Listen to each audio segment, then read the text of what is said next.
Welcome back, focused learners, to another explainer. Today, we're diving into a pattern that is honestly kind of mind-blowing when you step back and look at it. You see, when we look back through modern history, there's this consistent, almost rhythmic repetition. It's like a giant puzzle where the pieces keep falling into the exact same spots. Almost every major revolution fought fiercely in the name of the people inevitably ends up, well, birthing a brand new elite. And guess what? This new elite ends up sitting in the exact same seats of power that the old, overthrown elite used to occupy. It's an absolutely fascinating cycle, and today we're going to visually unpack exactly how and why this whole shebang happens. So, this brings us to the really provocative core question for today's explainer. Why do revolutions always seem to betray themselves? Like, is it just incredibly bad luck happening over and over again across centuries and continents? Or is there actually a century-old structural law dictating that new elites will always, without exception, replace the old ones? To really wrap our heads around this, we can't just theorize. We need to look at the hard data, the history, and the literal mechanics of power itself.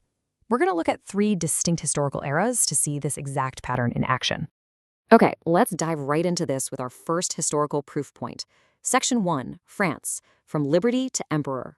So the French Revolution is pretty much considered the blueprint for modern liberation, right? It kicks off in 1789, the monarchy falls, the Bastille gets stormed, all in the name of liberty, equality, and brotherhood. This was supposed to be the absolute end of hereditary hierarchy in France. Forever. But let's look at how that actually played out. In 1789, they promise ultimate democracy. But almost immediately, the new republic is plunged into absolute chaos and war. They desperately need someone to manage the army and run the state, so power naturally begins to concentrate. By 1793, we hit the reign of terror under Robespierre. Thousands are executed. And then Robespierre himself is executed shortly after.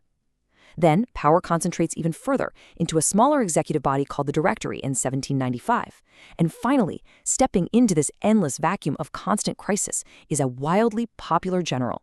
In 1804, just 15 years after the revolution started, Napoleon Bonaparte literally crowns himself emperor. Actually, he took the crown directly from the Pope's hands to put it on his own head. Think about that stark juxtaposition for a second. A nation executes its king for holding unaccountable power, only to organically concentrate even more total power into an emperor just a decade and a half later. Wild, right? Let's see how this exact same thing builds in a completely different century. Section 2, Russia, the party aristocracy. Fast forward to 1917. The Bolsheviks overthrow the Tsar and the provisional government. Their central promise? A totally classless society. They promised all power to the Soviets, which meant local worker and soldier councils would govern directly. No ruling class whatsoever. Ownership returned entirely to the people. Sounds great on paper, but here's what's really interesting. The revolution didn't abolish elite privilege. It merely swapped out the entry requirements. Under the old Tsarist aristocracy, your power and privilege were determined entirely by your bloodline. Under the new communist system, power and privilege were determined by party membership. So they stripped away the fancy noble titles, sure, but they kept almost everything else about how elite privilege functioned in practice. This whole new setup formalized into something called the nomenklatura. Basically, this was an invisible, party-controlled list of key positions and the specific approved people allowed to fill them. If you were lucky enough to be on this list, you lived in a completely different reality from the rest of the country. You got better housing, imported goods, private hospitals, even country dachas, and the wildest part, this whole system was entirely hidden from the ordinary Soviet citizen who was literally standing outside in a breadline. A revolution meant to liberate a formerly landless peasantry successfully manufactured a brand new ruling class that lived materially better than everyone else. All right, now let's shift to the mid-20th century. Section 3, Post-Colonial States Changing the Flag. So across Asia and Africa, anti-colonial independence movements were being led by these genuinely popular figures. They promised to expel foreign colonizers and hand power back to the people after decades or even centuries of extraction. But if we take a step back and neutrally examine who actually inherited state power once those colonizers packed up and left, a very clear pattern emerges. Look at it this way. Under colonial rule, the foreign powers didn't run everything by themselves. Honestly, they couldn't. So they spent decades cultivating a specific class of local intermediaries. We're talking English-educated civil servants, military officers trained in colonial academies, wealthy landowning families. When independence finally arrived, who do you think was the best positioned group in the entire country to step into that vacuum? Yep, it was that exact same trained, connected, and resourced class.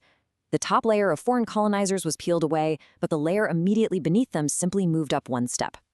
The flag changed, the anthem changed. But the class structure? It really didn't. The people making the decisions at the very top looked strikingly familiar. And this is exactly why historians and political scientists still fiercely debate today whether these mid-century independence movements were genuine transfers of power to the people or simply a transfer of power between elites. So, what does this all mean? Is there a unifying theory to all of this? Actually, yes. Section 4, the Iron Law of Oligarchy, the theory that explains it all. We've seen this happen in 18th century France, 20th century Russia, and across the post-colonial world. But here's the crazy thing. In 1911, and this is absolutely crucial to note because it was 6 whole years before the Russian Revolution even happened, a German-Italian sociologist named Robert Michels predicted this exact structural outcome. He proposed something called the Iron Law of Oligarchy. This theory states that all complex organizations, regardless of how fiercely democratic they are at the beginning, inevitably develop into oligarchies ruled by a small elite. And here's the fascinating context behind this. Michels didn't figure this out by studying brutal dictatorships. He exhaustively studied European socialist political parties. He was literally looking at the most democratically minded, egalitarian organizations of his era, organizations explicitly built on rotating leadership and mass participation.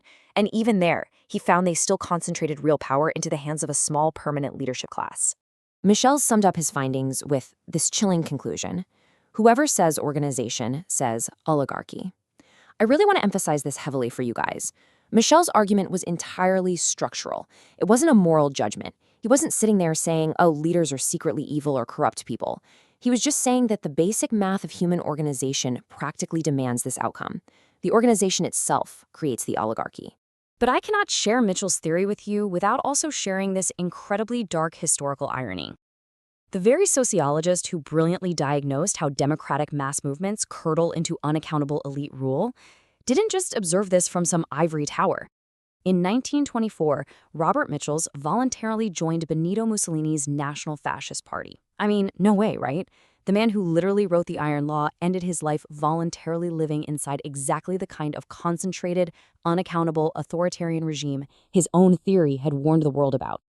And this brilliantly illustrates our final point. Section 5, the mechanics of power and why it actually happens.